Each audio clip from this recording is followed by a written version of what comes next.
What up, what up? Welcome into another episode of Profit Picks. I am joined by my good friend, Mr. Rob Veno. And Rob, how you doing today? I'm doing good, buddy. How are you? I'm doing well. I saw, I said it before the show, but we come on matching. I know we don't do the t-shirt guessing contest anymore just because we haven't been doing the show daily, but this would have been a funny one. I had a good NFL week one. I gained about a little bit over 9 units. How was NFL week one for you? It was good. At the preseason counted in, the NFL on the whole has been good so far. 10-5 for the year. I think up 19 units through preseason and week one. Week one was a 3-2, but a pretty sizable plus because the two 4% got there. We had the Raiders. I know we used the Raiders on this show last week. They went out right. They just simply owned Denver. So yeah, it was good. And just real quick before we get into it, I even made myself a couple of bucks on that Aces game last night where they There you whacked the go. Chicago Sky. So Get it, get it. I should have looked for help, but I did it blind. And you know what? Really quick while we're on that note, there's no WNBA games today, but I, I didn't even look at it before today just because I know the games are tomorrow. But I did play the Liberty to win it all. I'll share that with everybody. Before yesterday's games, I know it was plus 145. They didn't play yesterday, so I imagine it should be somewhere around the same. But I just think they shouldn't be underdogs. I feel like they should be the favorite, not the aces. No Candace Parker is a huge deal for them. I don't think they can compete with the front court of the Liberty without her. And even if she comes back, she's just been out for so long. I just don't see it making that big of a difference. I don't trust the other bigs that they have, and it's just not enough shooting. Like the Liberty, they can pack the paint and just force the Aces to do things they don't want to do. The Aces can't do that to the Liberty. Both of the bigs for the Liberty are comfortable shooting from outside. So I just think that and the Liberty caught a break with Shakira Austin missing the first couple games of the series. Um, for this first one versus the Mystics. So they said that they're going to reevaluate after game two. So if she was in, it wouldn't be as much of a walk in the park because I do respect that Mystics group. But without her, just the same deal. It's just not enough size to contend with what the Liberty have. So only team I think that does have that size is the Wings, and I don't know that I even trust them if they were to get through the Aces to contend with the Liberty. So I think it's a good bet. I think it's a winning bet, and that's what I put in my pocket. So that's my WNBA for today. What up, Ron? And what up, AT? Appreciate y'all tapping in. Rob, I know I titled this Thursdays, picks and predictions. I know we don't have any WNBA today. There's one NFL game that we can touch, but I just want to let the people know if you come looking for baseball, I'm sorry. I'm I'm kind of done with the baseball until the playoffs begin. I just wasn't feeling it this year, and I'm just gonna pick it up when is winning time. So that's when you can start to expect baseball from me. And Rob, he just didn't have any plays today, I think, right? Yeah, and to tell you the truth, Ski, the last week I've cut baseball out. The first, I would say, half of the year was really good up until All Star break. And then it started to turn backwards on me. So I've been very, very sporadic in what I played in baseball. Now that football's here, I haven't really looked at it much. I'm kind of with you. Let's wait till the playoffs and it's meaningful baseball, and then we'll get it from there.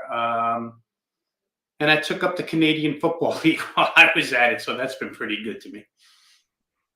All right, good stuff. I'll let you have that CFL too. I'll leave it alone. You and Andrew and those guys can have it.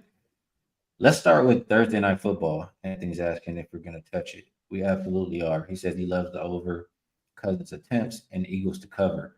But we have this one, and I got to be start doing the banners all over again. But Minnesota, Philadelphia, open Philly -7, all the way down to -6 at most shops. I even see a 5.5 popping up somewhere there. So that's pretty interesting to me to see it go off that key number of 7 as far as it has total open 48.5. And right now we're looking at, and it's moving as we're talking, looking at either 49.5 or 50. So this is, Minnesota. I know week two is a week of overreaction, Rob.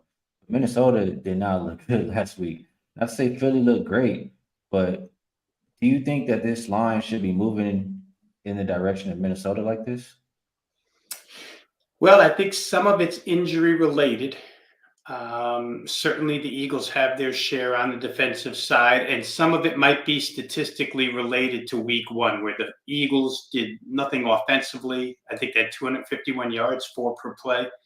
And for those who do that type of statistical analysis, Minnesota outgained Tampa by like 130 yards and lost the game.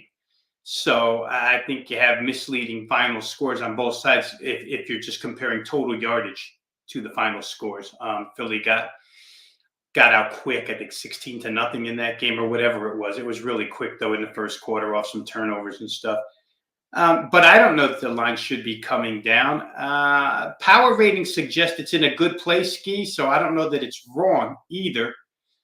But Philly's home opener and the matchups and what Philadelphia did to Minnesota last year. Now, it depends how you look at that. You could look at last year's game where Philly kind of stomped Minnesota and say, you know what, basically same teams in Philadelphia, Thursday night isolated.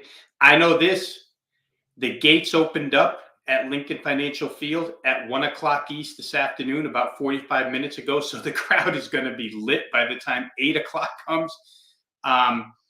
And you add all that up and you think, well, they stepped on them last year, basically same teams. It's their season home opener. Philly should cruise. And then the other side of the coin is, well, maybe Minnesota has a little revenge. So I don't stand on either side of that fence. I just look at it this way, and I look at it more from a totals perspective. I think Anthony, whoever you just put up for the comments who suggested over tonight, have a small play on over. 49, I would hope that it was a little bit less, maybe in the 47.5, 48 range, but I still think it makes the 50s here. I'll give you a couple of reasons why. For Philadelphia, their middle linebacker Skee calls the signals on defense, and they had a brand new one this year, Nakobe Dean, the rookie out of Georgia, 2-year player out of Georgia. He learned the whole scheme, all the signals to call during the offseason, and last week was his first game doing it against New England, and he gets hurt. And now they have to go to the practice squad and bring a guy up who's never done it. And when you're trying to call signals and you really don't know what you're doing, you're coming off the practice squad, that's pretty difficult. And add to it the fact that 2 of their starting defensive backs are out of this game, and Minnesota loves to throw the ball. And I'm thinking that back seven is pretty vulnerable for Philadelphia tonight. The pass rush is great, but if Minnesota can protect half a bit, they should be okay. The problem with that last statement, if Minnesota can protect half a bit, is their center's out and their left tackle is questionable. Christian Darrisaw, the left tackle, I think he came from Alabama in college, is regarded as one of the best left tackles in the league. So, you kind of need that guy against Eagle pass rush. It looks like he might play. I'm guessing that he might play. I would really love the game if I knew he was going to play at this point over the total. I would love the game. But I bet it anyway, thinking Minnesota can get theirs. And to me, there's just no way, Skee, that Philadelphia doesn't get back offensively tonight. Now, I looked at it this way. They played New England last week in New England, and Bill Belichick, one of the best defensive minds in the NFL, had 6 months to get a game plan for those guys. This is the first game of the year. He had all offseason to figure it out, and they pretty much figured it out. But Minnesota's not good defensively, and I don't know that Minnesota's going to figure it out. The Eagles have matchup advantages all over the field, especially receivers against DBs. So, if I was going to make it real concise, here's what it sounds like. Philly, I think, is going to get to 30 tonight. Minnesota, even without a left tackle, I think could get to 20. If they have their left tackle, they're going to get 24. So, to me, it all adds up to over. That's the way I played it. A lot of that makes sense to me. And Eagles missing a couple of DBs, right? Yep. Yeah, so that all makes sense to me. Maybe even look at Justin Jefferson over his yards prop tonight. Because if you like Minnesota to score, I would expect him to do a little bit of something on that side. But what about? I feel like it's been pretty consistent for the Eagles to go over their first half team total. I did see earlier in the week like a 13.5. I see 14s now, but I feel like this goes all the way back to last season where They just get it done in the first half, and then you get in and get out. Also, Hurts, I think you mentioned it. He's had a lot of success versus this team, and he had a rushing touchdown, I think, in every game going back to the last 18 games. So I could look at Hurts rushing touchdown. I do like the over on the full game. I probably would even look at the first half over. I haven't put the trigger on any of that yet. So I'm with you as far as the look on the total. The side, it scares me. I was thinking I could come into this game and just tease Philly down with somebody else. I don't like seeing the number come off of that 7 like that towards Minnesota, especially with how they play. It's like somebody knows something that I don't. So, any last thoughts on that there, Rob? Yeah, I'm getting the numbers for you real quick because you gave me 13.5 team total for Philly in the first half. And Skee, I looked at first quarter, first half for both teams combined, but I didn't isolate just Philadelphia first quarter. So I'm just getting you the numbers here. So far, 8, 1, 9, 10, 11, 2, 12, 3, 13, 14, 15, 16 and 3. Philadelphia over 13.5 in the first half last year. And one of those Jalen Hurts didn't play. So if you wanted to say 16 and 2, you can definitely argue 16 and 2 with Hurts sitting out one of those games at the end of the year because he was hurt. So yeah, 13.5 just looks, I mean, they've gotten 14 or better 16 of the 18 games Hurts played last year. They got better than 13.5 last week. That runs into like 17 of 19. I know you run a lot of database numbers, but there aren't many better than 17 out of 19. I'm with you. So, I don't know. I want to say something else here, Rob. You know, Yeah. before the season started, I said that the first 2 weeks you kind of just throw out like the sharp betters are not that great in the first couple of weeks. It's kind of just what you expect, what you see with your eyes, stuff like that, until the market kind of catches up or whatever. I played it that way in week one. I had success, and I think the thing that I need to stop doing in the NFL is it's some of these games where I have like small opinions, like maybe like how I feel tonight, and it just bugs me maybe not to play it, but it doesn't end up being a winner. So I need to just leave it alone, and maybe I'll have more success. So I don't feel very strongly about this game tonight. If I do, it'll be an over in some way, shape, or form, and I think I just got to leave it at that. But I want to talk some more NFL with you if you go with that, Rob. Yeah, and I'll just add one more thing because I generally don't come from a props perspective, player props Ski, but tonight Kenneth Gainwell and Philadelphia's like a running back by committee, but Gainwell's out, so the carries should go to DeAndre Swift. He's next man up, and his rushing total for yardage tonight was only 34.5. Now I looked back last week, Gainwell got 14 carries for 57 yards. If Swift ends up getting those 14 carries, he would have to average like 3 a rush to get over, and a little less, actually 2.7, 2.8 per rush to get over 34.5 if he gets 14 carries. To me, the Philadelphia offensive line kind of prides itself on opening up holes besides all the other things that they do well. So I thought that was worth a small shot. And again, I don't play a lot of player props, but that one stuck out to me a little bit. So I took over 34.5. That sounds like a solid play to me as well. I definitely like the sound of that. That sounds good. I do like the one I mentioned earlier as far as Hurts rushing touchdown prop. So we'll see. Maybe these props are the way to go. Mr. Q says he teased the hell out of the Eagles with other teams. I get it. I was almost there. Anthony says he was going to say Eagles first half spread was money last year. Trend continued last week. Yeah, if you've been riding it since last year, you maybe want to play it until you fall off. Let's keep it going here, Rob. We do have a full slate of games for Sunday, and I feel like they're a little tricky. Or at least a couple of them are tricky. Like I felt a little more strong on the week one. I just want to talk them out with you. I feel like I'm gonna come to some conclusions after we break it down. So the first game I want to talk about 263, 264, LA Chargers, Tennessee Titans. These are my boys now, Rob, the Chargers. And I was right last week, right? I said when you see them laying points, you run the other way. You do not bet on the Chargers. here we are again. They opened -3.5, down to 3, and I think the market is going the right way. I still feel every single way that I said about the Chargers last week. Now the Titans, they didn't look great. But the thing is, and they don't even have a Tyreek Hill. That's what really killed the Chargers last week. But they're gonna be able to run the ball. Chargers have been really poor against the run for as long as I can remember.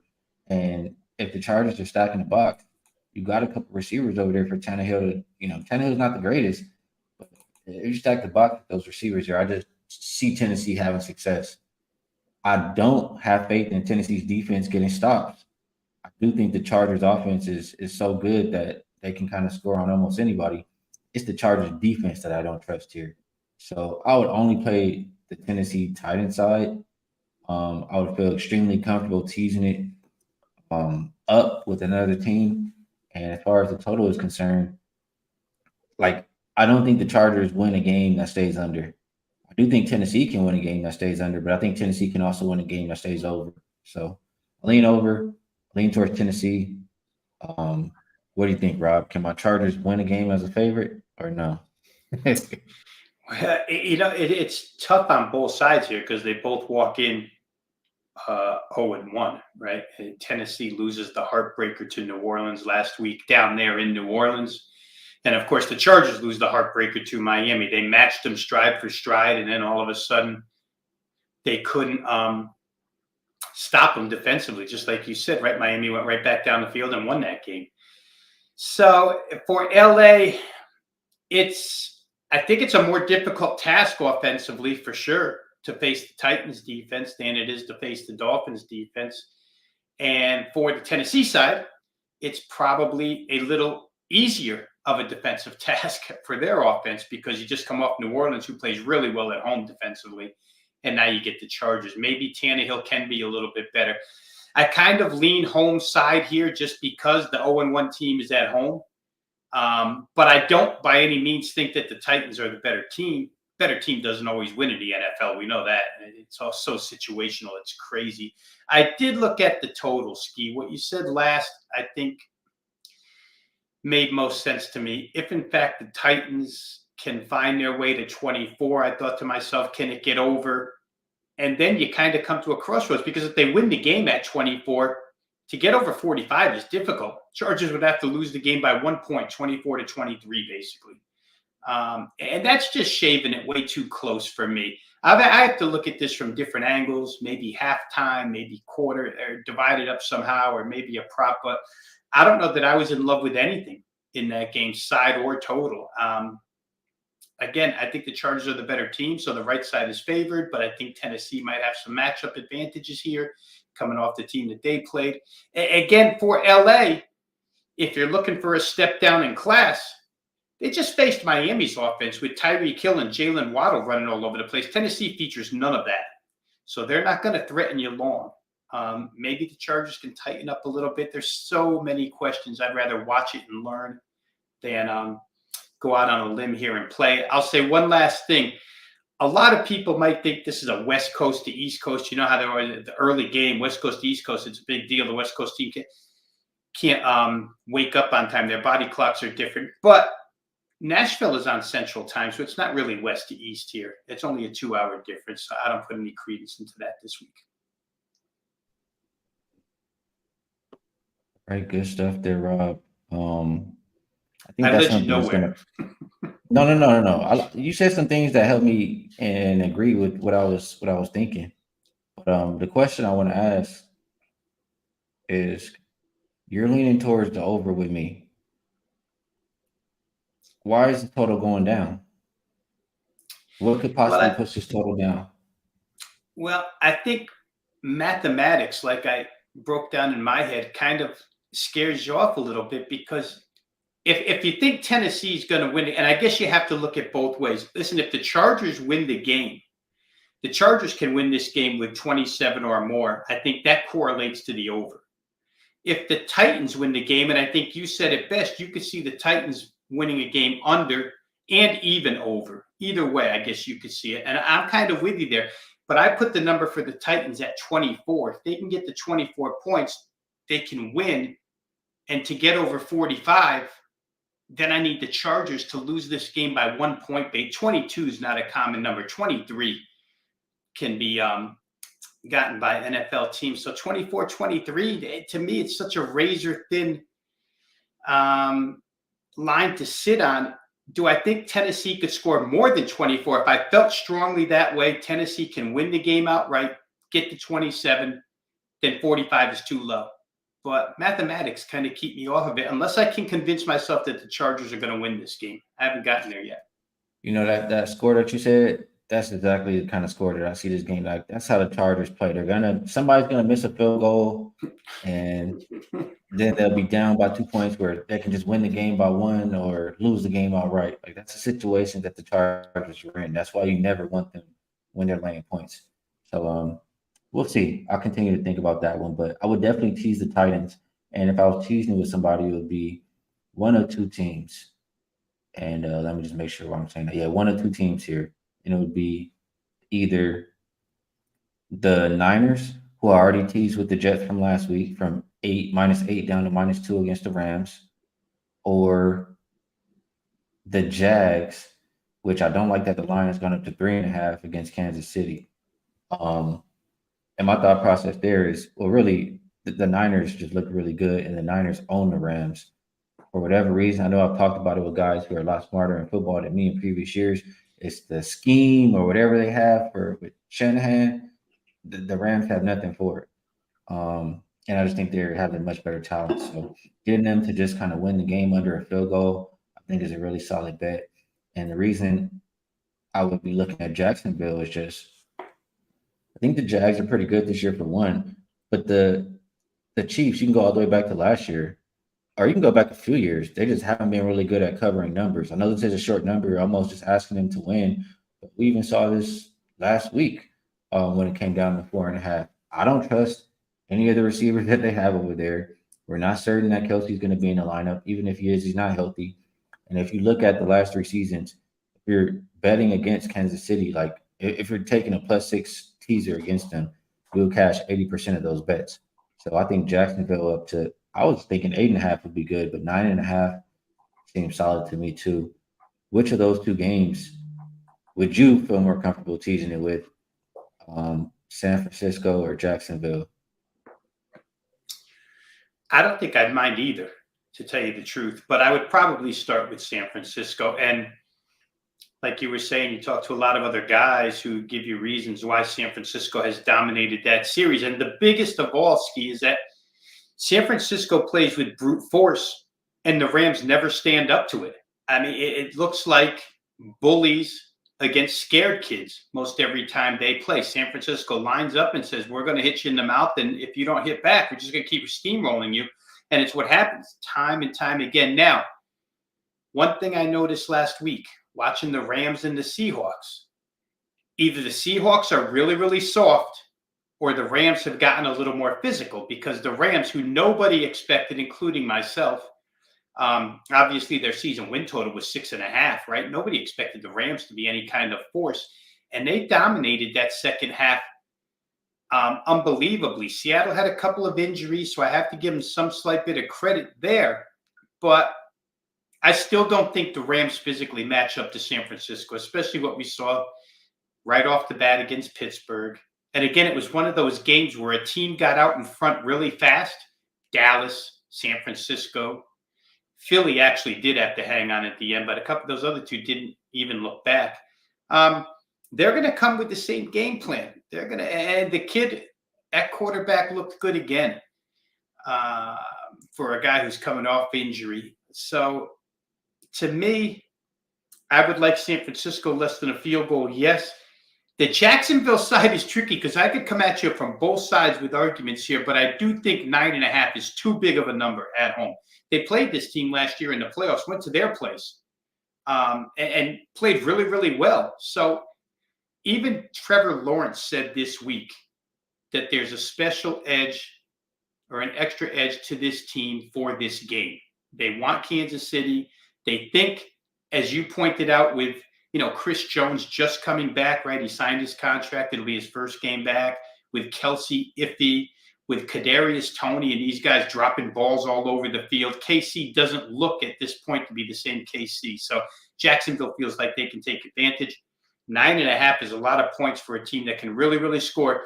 And from what we saw last week, and of course, fantasy football players would know, player prop players would know, but Calvin Ridley, off of that gambling suspension, looked really good in that wide receiving core last week. And Trevor Lawrence has an early report. An extra weapon for KC to have to defend, that's going to be tough.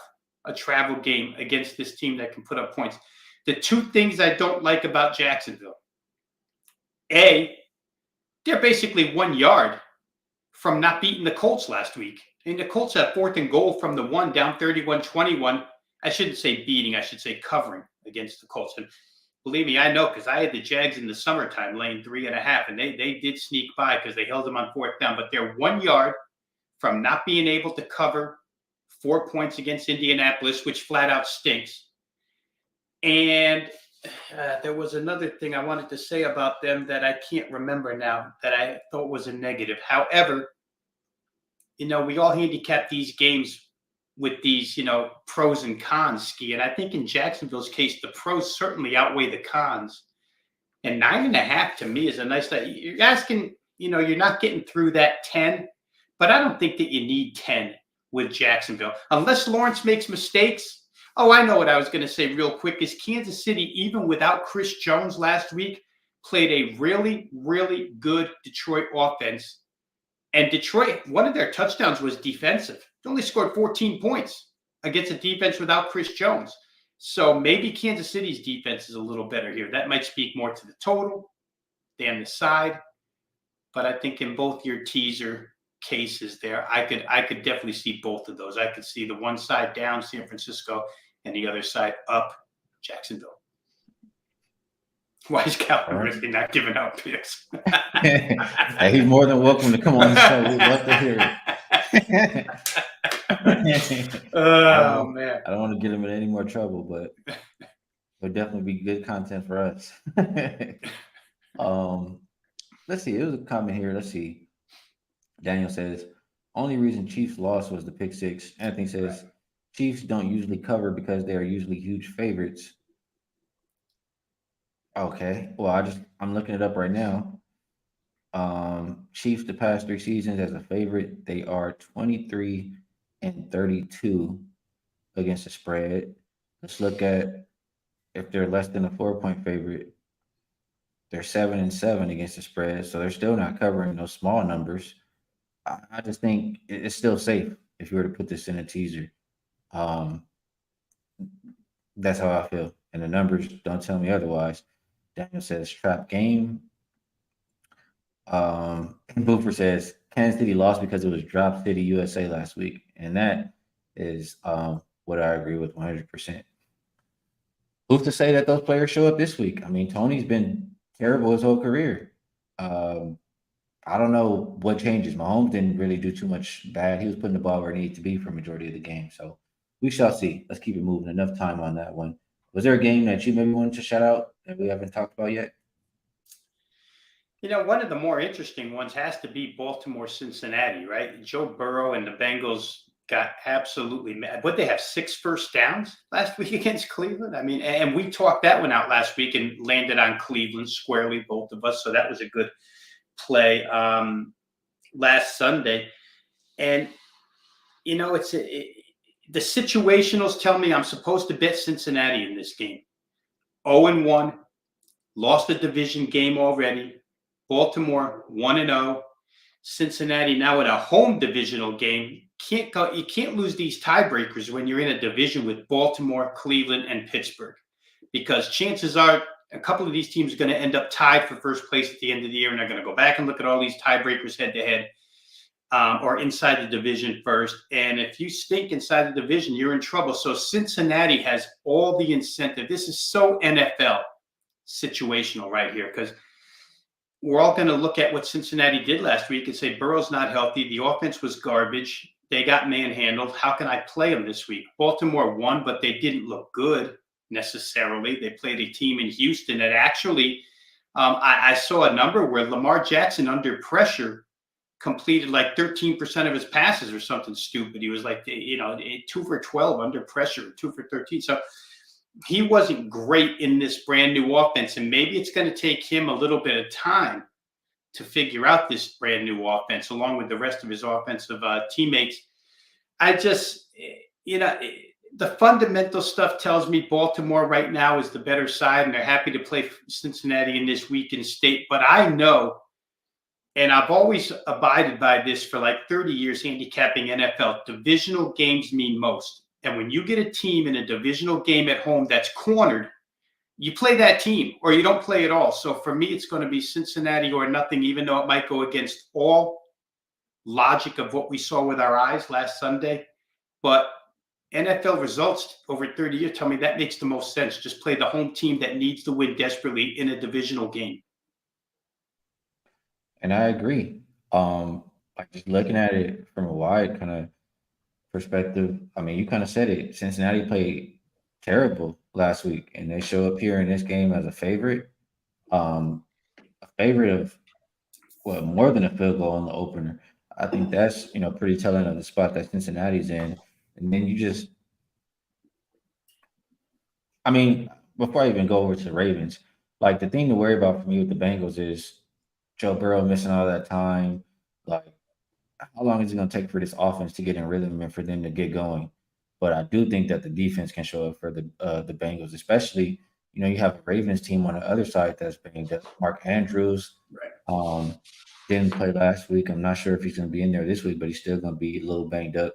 They lost Dobbins for the year, so you're going to have to try to replace that in the run game. It just like the offense didn't look good versus Texans. If you don't look good versus Texans, I don't really want to trust you versus anybody. That's just kind of how I feel. So, combination of that, a little bit of desperation for Cincinnati, and them being at home, I think it's the right side.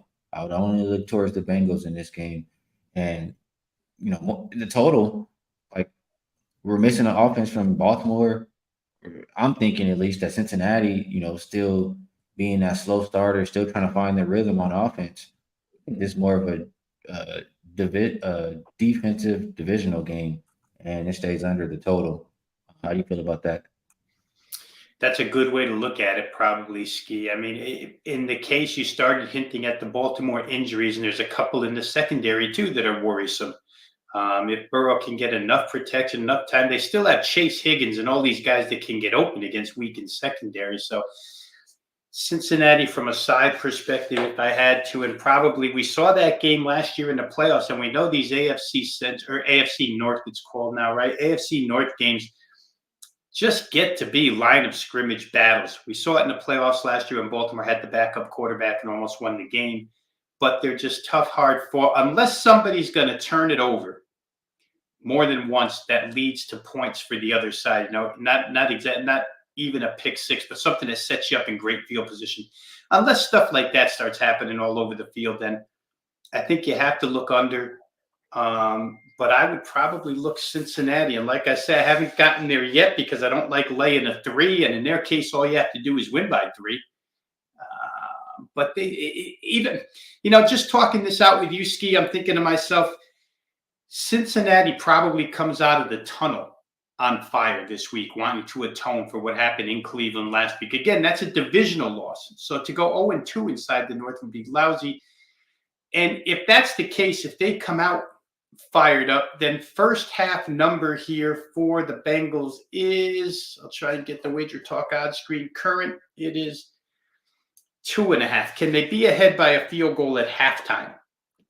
And I think there's probably a pretty good chance of that if they come out extremely stoked to get this win. So we'll see. Again, nothing I've played, just trying to hash this out with you right now, but it's a way I might investigate a little deeper. Yeah, I don't do too many first half plays, but I could definitely see that them coming out on fire this week after what they did last week. So we're pretty much on the same page with this game, and I do like to hear it. Cincinnati and under sounds pretty good. I want to talk about 269, 270, and that is Seattle at Detroit. Open Detroit -2.5. I thought I'd get all the way up to 6.5. It's now come back down, and I see looks like 4.5 is the consensus number right now.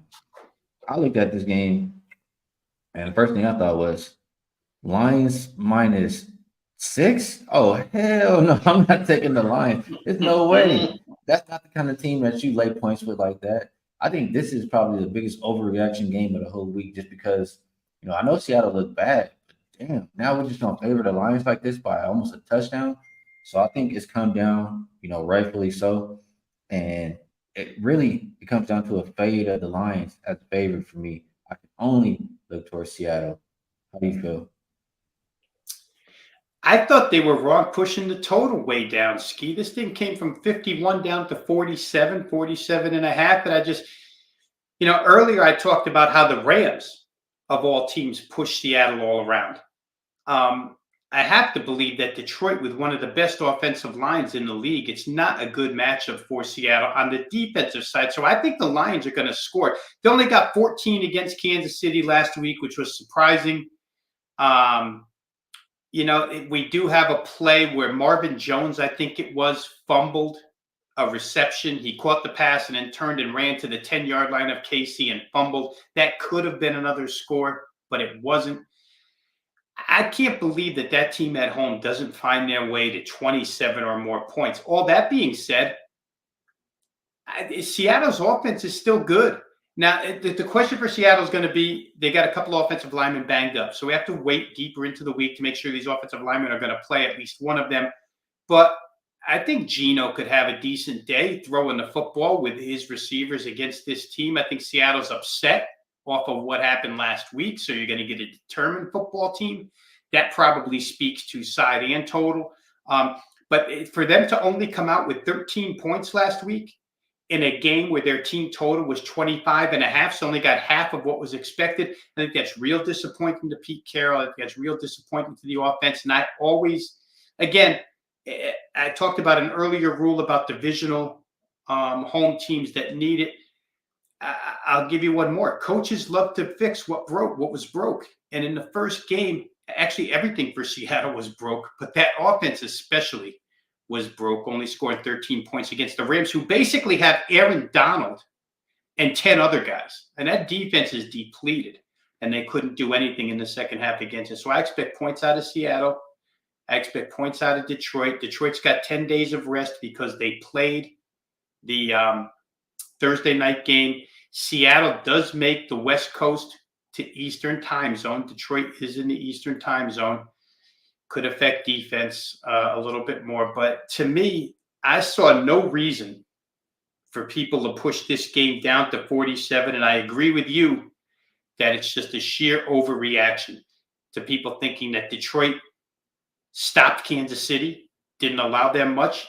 You pointed out that they didn't have Kelsey. Guys dropped the ball all over the field. Kansas City stopped themselves as much as Detroit stopped them, in essence. So I like points here, Skee. 48 is what I need to cash. That means I have to get to 27-21 minimum. I just don't see that being a problem here. I think the matchups indicate this thing should hit in the 50s. I think the opener was right, and where they pushed it is wrong. I agree with that. That makes sense to me. The best number I see you can get right now is a 47. It's just a matter of how low is it going to go? Do we wait, or do you think this is as low as we're probably going to get it? Because it's getting to them key numbers. If it was to drop under, I definitely would want to wait. Do you think this is about as low as it's going to get? And you make a great point, Skee, and I'm glad you made it for me. If it gets, as a guy who plays a lot of totals, if it gets to, when I see 46 and a half, and I think the game's going to go over, I usually crank it up a notch because 47 is such a key number. Again, 27, 20. There's a lot of ways to fall on 47, but 46 is not. So when you get underneath 47, if you like over, that's a signal to go play it over. And odds makers have a hesitancy to drop it under 47. But if it gets there, boy, it really gets green lighted, I think, at 46 and a half. All right. I don't really play the push. I play the win. So I can wait a little bit with that 47 and see which way it's going to move. But I do agree with that pick towards over in that game. Let's keep it going here, Rob. We probably won't touch every game, but we're doing good right now. We've touched a good amount. What about Chicago and Tampa Bay? Um, like I feel like whoever is favored in this game, I would have something negative to say about them. But Chicago did open -1.5. We've seen a flip of favorites to Tampa Bay now, probably just because of how terrible Chicago looked in that last game.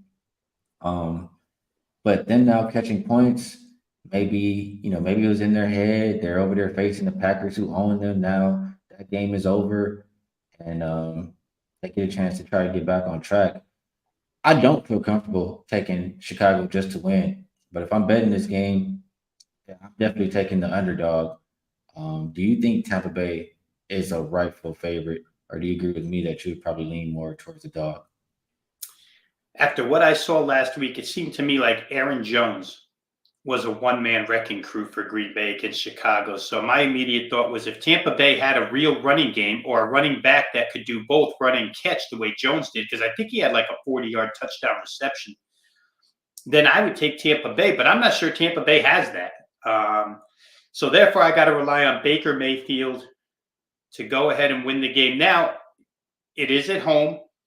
And as I say that, I think to myself, just to correct myself, you don't have to really, you have to rely on Baker Mayfield maybe offensively because they don't have the running game to exploit what Chicago's weakness is. But that defense came through last week against Minnesota in Minnesota. And that defense certainly could do a job against Chicago here at home. So I don't like either of these teams. I have to tell you, I was a little bit higher on Chicago until I watched them last week and saw how every time Justin Fields made a play and tried to keep that team in the game, the defense just gave it up to Green Bay with Jordan Love in his, starting his first season here as the starting quarterback. So I don't know. It's funny that you said what you said to start. I could say something negative about whichever team was favored, and I feel that's the way it is in this game. Too many negatives for me to feel good about either side here. Maybe total is 41's even low for an NFL game. So I don't know, Skee. I don't have anything good there. I really don't. All right, we can keep moving away from that game. I don't feel it too strongly either. It was just an opinion. Also, I feel the same way about Houston and Indy. No way in hell am I laying with the Texans and CJ Stroud and the new coach over there. Um, it would only be culture pass as the slight underdog. Anything from you there? We'll wait and see Anthony Richardson's status. He got hurt on that very last series of the game last week, which kind of saved me because, like I say, they were fourth and goal. They were first and goal, actually. I think he got hurt trying to run it in to the end zone and got hurt and left the game. And the backup couldn't get it done, couldn't get them in the end zone. So we'll see. I think he'll probably go, but if the Colts are cautious and he doesn't play, I don't know. Indianapolis without Anthony Richardson, he looked like the only viable offensive weapon they had on the field last week, and he wasn't even great, as I say that. But that's a game probably best left alone. I'll throw it at you here, Skee, because you asked me before if there was something I liked, and I'll go back to 0-1 teams that are home. And in this case, you're home for the second week in a row. Oh And boy. you can't blow home games. You just can't if you expect to do anything. So I think I'll side with Denver at Mm. home. Russell Wilson was, I think, like 70% completions for 187 yards. So that passing game, while it looks better because he was completing a lot of passes, they weren't going anywhere. And it hurts Denver not to be able to stretch the field with Jerry Jeudy. Now, Jerry Judy's back practicing a little harder this week. If he's in the game and they have a vertical threat, which they didn't have last week, I think it changes the game. And I definitely didn't like what I saw out of the Washington offensive line. Sam Howell, I think he got sacked 6 times last week in a game against Arizona that, I don't know, was there a team with a lower season over-under wins total than Arizona? And a lot of people would say they're the absolute worst team in football, just playing out the string to try and get Caleb Williams. And Washington didn't do a good job against them. They do win the game in the end, but they really didn't do a convincing job. And to get your quarterback hit that many times by Arizona, just I don't know that I like that much. So they got to travel to Denver. I think Denver off the 0-1 last week, Sean Payton. I trust them to get them a win here. Don't like the fact that there's a hook attached to it, but I still think if I'm going to compare Raiders Redskins, last week I was on Raiders because of their series dominance, but I think the Raiders are a halfway decent team. Um, and I don't know that the Redskins are yet. So I'm going to try Denver this week to win that game by 4, based again on a lot of NFL situationals and the fact that Jerry Jeudy, if he plays, I'll probably definitely be on if Jerry Jeudy plays in that game because I think stretching the field means a whole lot to the Denver offense. You know what, Rob? There's one thing I can guarantee you this season. I will not be talking to betting the Denver Broncos. I'm out. I don't care who's coaching. I don't care who they pick up. I'm done with those guys. They're just not good to me. So you can't go if you look like that versus the Raiders. You don't have a whole lot of hope for the rest of your season. That's just my opinion. So I wish you luck, Rob, and I'm gonna stay far away from anything.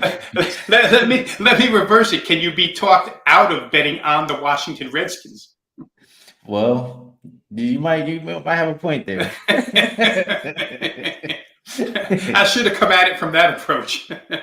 Fade Washington. Oh man.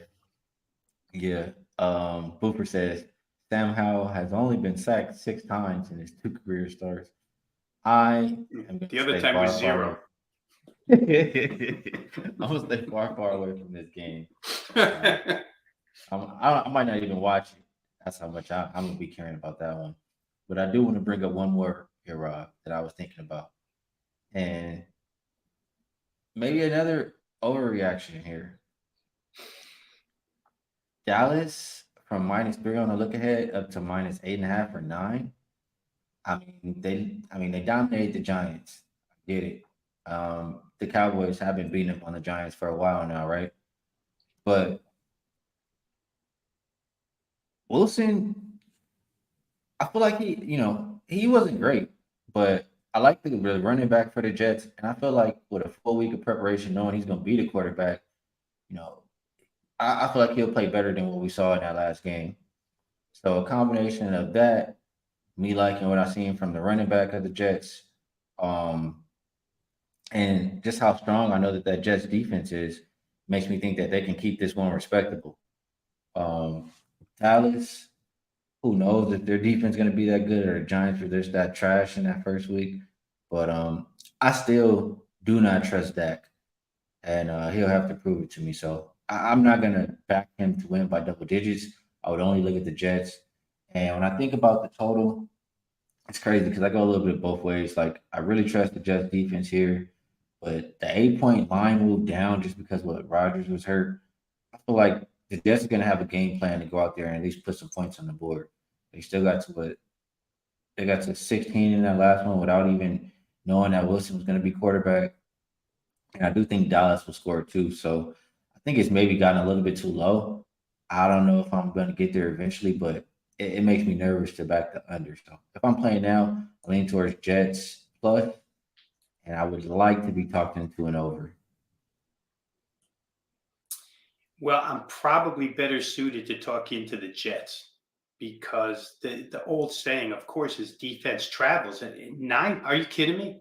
9 points with that defense. The Jets are going to try, obviously, now because they have to. They're going to try and win games 2017, stuff like that. 16. It doesn't matter how much you win by if you're the Jets right now. You're just trying to survive.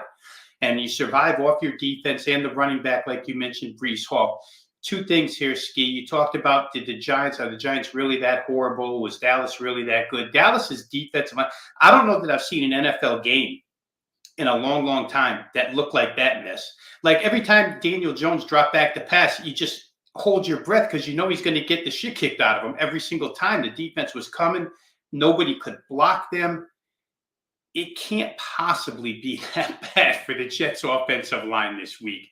I get Dallas has a great pass rush led by Micah Parsons. I get it. I get that they're aggressive, but the Jets, Robert Saleh's a defensive mind as head coach, and he's got a good staff with him. And I think they'll be able to put together a game plan that kind of protects Zach Wilson. None of these huge drop back 7 steps where he could get killed. Let's get it out quick. Let's use the running game. If we have to punt, we'll punt and lean on our defense. So to me, I agree with you wholeheartedly when you said overreaction. Overreaction. To push this thing all the way to 9 points to me is crazy. The Jets could lose this game 20-13. You still cover. Do you think Dallas is really going to light up their defense? Now, one other thing real quick here where matchups are concerned. The Giants secondary stinks. The Jets defense, or secondary, is fantastic with Sauce Gardner and those corners. It's not going to be that easy for these Dallas receivers, not the way it was last week. They have a short work week, right? They played Sunday night. It's somewhat short. It's not Monday night short, but it's somewhat short. Travel back home. I don't know. I just think the Jets at 9 points are being sold short here, and every single bit of that upgrade toward Dallas is based on Zach Wilson. Right now, the world hates Zach Wilson. Oh my God, they need another quarterback. How can they possibly play with Zach Wilson? But you can win, or you can cover 9 with that defense. So that's where I'm at. I definitely like the Jets this week plus 9 points. I like that we're on the same page on that one. That gives me, probably the confidence boost that I need to get to the window with that one. I'm gonna do a little bit more research, but I like that Jets plus 9. We touched, I think, 10 out of 16 games so far here, Rob. I don't think I have strong opinions on the rest. I do want to ask you though, was Pittsburgh that bad? Is Pittsburgh going to be abysmal this year, or will they turn it around? I have to believe they can turn it around, Skee. It's hard when you're in your home opener and before you blink, you're like 17-0 down with 8 minutes left in the first quarter. They're like, well, what the hell just happened? You come in with all those expectations, and before you know it, San Francisco just turns up the defense, and you really have no chance. But I don't see them getting off to that type of a start again. And you don't have to kind of panic and go try and do things that you're not capable of doing. So I'm going to say Pittsburgh probably was not that bad, that they can turn it around here. Big game this week against Cleveland. Cleveland looked great. Pittsburgh looked terrible. But Pittsburgh and New England, along with Denver, Skee, all 3 teams that get a second straight home game that lost at home last week. So those teams generally cash tickets for you. Again, New England lost to Philadelphia at home. They get Miami at home here. Miami, the game against LA, everybody's off. Jalen Waddle's hurt a little bit, so maybe you want to look at Belichick inside the division. Maybe you want to look at Pittsburgh inside the division. Cleveland played a banged-up Joe Burrow. I think those 3 teams, if you're searching the card, try and find games situationally in the NFL like we've described here. The Bengals and those 3 teams that lost at home that we just pointed out. Yeah, I get that situation of a spot for those teams. That definitely makes sense to me. But I think that's it for me here, Rob. Unless there's a game that we didn't talk about, that you're wanting to mention here. I think that can be it for NFL. I brought up Denver. I'm done mentioning games. Let me see what this is, Chris. This first. Oh, actually, I can't copy and paste, so it might take me too long to do this in between the show. But he's sharing a query there. Week 2 teams that won by double digits versus an opponent that lost by more than 9, going back about 9 seasons. Yeah, it would take me too long to type it out and get it up there, but I will check it out after the show. Just trying to think who won by 10 or somebody who lost by more than 9. Is that it can't be Dallas because the Jets He won. could be talking about Baltimore, Cincinnati. Baltimore was There you go. 25-6, and since he got crushed, right? There you go. That looks like one right there. I'd assume that probably backs the Cincinnati side, but let me see if I can get it really quick. I'll type it. And it probably backs Cleveland, Pittsburgh, because Cleveland won by 21 and Pittsburgh lost, I think, by more than 9. That actually does sound correct. We probably have the 2 right there, but I'm just typing and we can see it on the screen like how we used to do it. Margin greater than -9. and season greater than or equal to 2014. X, put it in the database right here. And then I'll see if I can share the screen for everybody.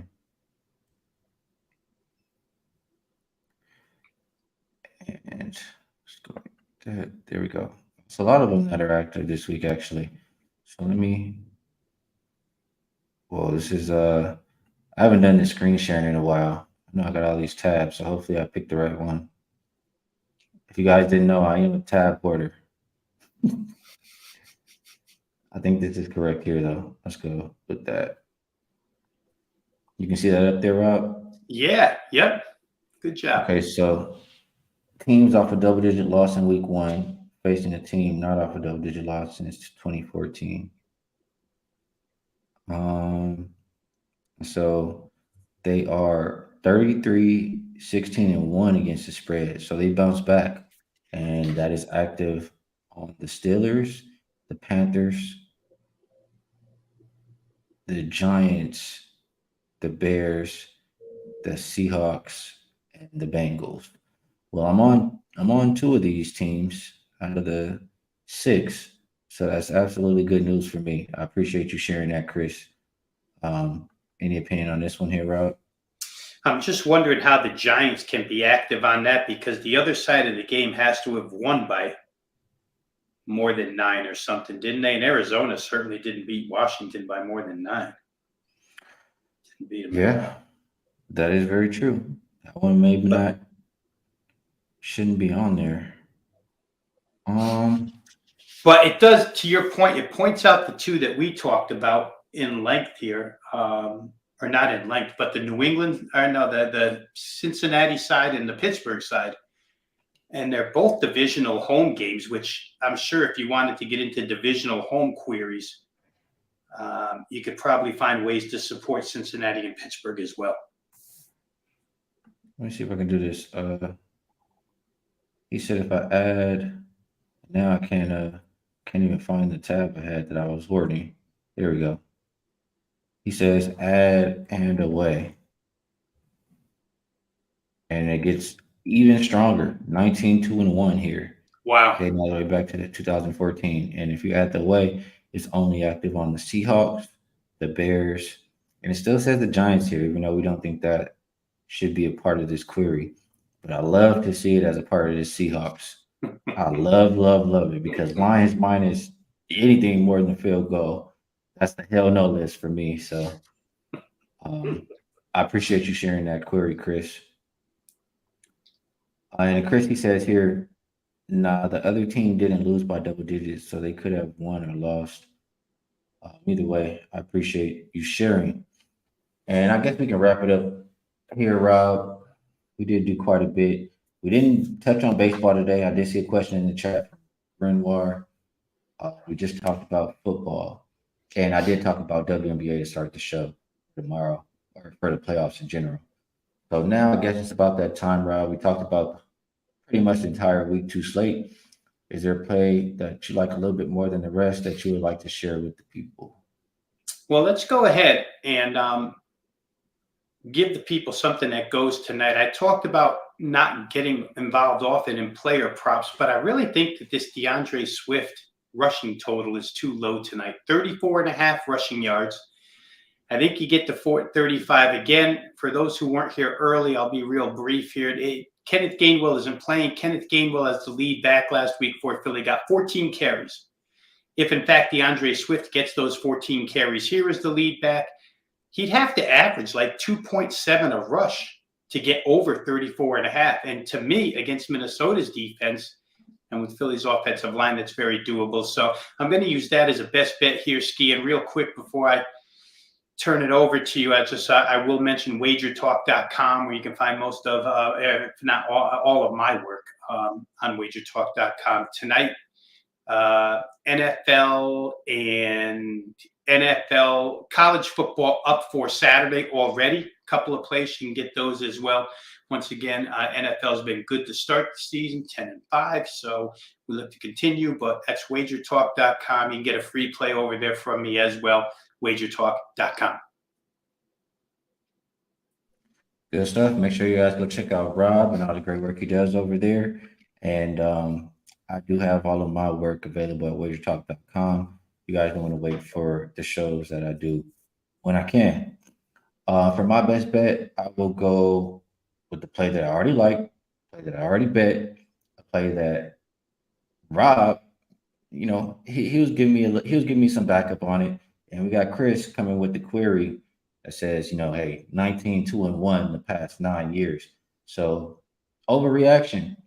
I and now I think about it, I did get Seahawks plus 5.5, and it's down to 4.5, but I don't even think it matters. There's no way I see the Lions win this game by more than a field goal. But you know what? I'm gonna double up. I'm gonna give you that, and I'm also tell you that I like Cincinnati to win that game. Um, I would personally just take them on the money line, just because divisional games I don't like laying. I just personally don't like laying more than a field goal if it was a 3.5. So just to give you something, where you can still get the same line or better than what I played, I'll give you both of those. Seattle plus and Cincinnati to win the game. So I appreciate you guys for tuning in. We're going to start doing the show a little bit more often, especially with NBA season right around the corner. And we're going to start bringing some NBA, um, just look ahead as far as like futures and divisional type things, same as we did last year. So be on the lookout for that. Like if I didn't say before, we appreciate all of you guys in the chat. If you guys like the show, hit the like button. It helps us out quite a bit. And we'll catch you guys again next time.